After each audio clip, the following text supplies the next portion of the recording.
Ալիևն այն համոզմունքն ունի, որ իդեմս Բաքվի Հայաստանը առևտրային լավ գործընկերոջ է գտել, այս առիթով նա նաև Եվրոպական միությունից է դափնիների արժանացել։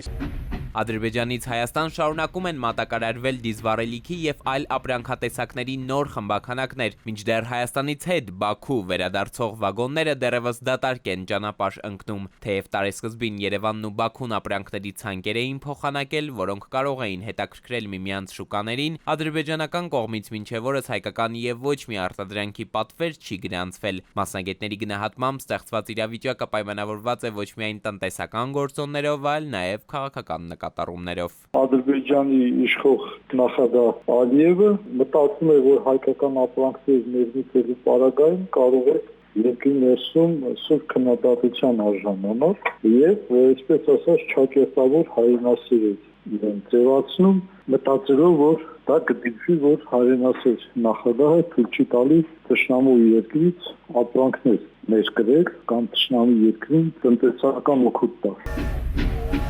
Ամիսներ առաջ էկոնոմիկայի նախարար Գևորգ Պապոյանը հայտարարում էր, որ ադրբեջանական կողմը հետաքրքրված է եղել հայկական փայլատիթեղով։ Նրա խոսքով գործարարների միջև բանակցություններ են ընթացել, սակայն գործընթացն ինչ-որ փուլում դադարել էր։ Այսուհանդերձ մինչև այս պահը իրավիճակը չի փոխվել։ Չնայած հայ տնտեսվարողները Բաքվից միլիոնավոր դոլարների գնումներ են կատարել, ադրբեջանական պաշտոնական վիճակագրությունը ցույց է տալիս, որ Հայաստանից այդ շուկա փաստացի գրեթե ոչինչ չի արտահանվել։ Ադրբեջանի պետական մաքսային կոմիտեի տվյալներով հայկական ծագմամբ ներմուծման ընդհանուր արժեքը կազմել է ընդամենը $960, ընդ որում խոսքը Հայաստանի տարածքով Ադրբեջան նիդերլանդական վարդերի ներմուծման մասին է։ Կոնկրետ հայտ եղել է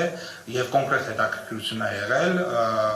փայլատիթեղի նկատմամբ եւ կոնկրետ կոդի փայլատիթեղի համար ադրբեջանական կողմը խնդրել է կոնկրետ գին եւ մեր արտադրողը տվել է, այսինքն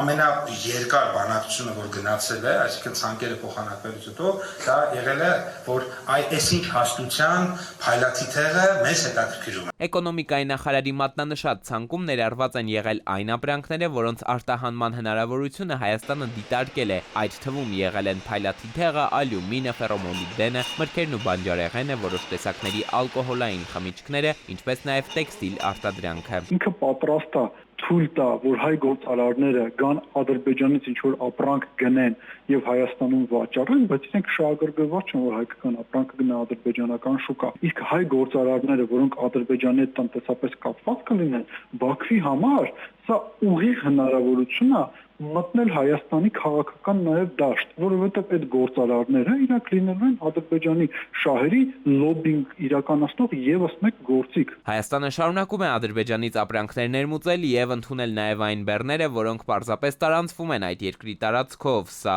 ըստ պաշտոնական Երևանի խաղաղության օրակարգի գործնական արդյունքներից մեկն է։ Սակայն փորձագիտական շրջանակում այս գնահատականը միանշանակ չի ընդունվում։ Մասնագետները նշում են, որ փոխադարձության բացակայության պայմաններում, երբ Հայաստանից որևէ ապրանք այդպես էլ չի արտահանվում ադրբեջանական շուկա, դժվար է խոսել իրական առաջընթացի մասին։ Փորձագետ վերլուծաբանները հարցնում են, արդյոք խաղաղության գործընթացը կարող է արդյունավետ լինել, եթե այն գործնականում դրսևորվում է միայն մեկ ուղղությամբ։ Էդուարդ Պողոսյան, ժամը լրատվական։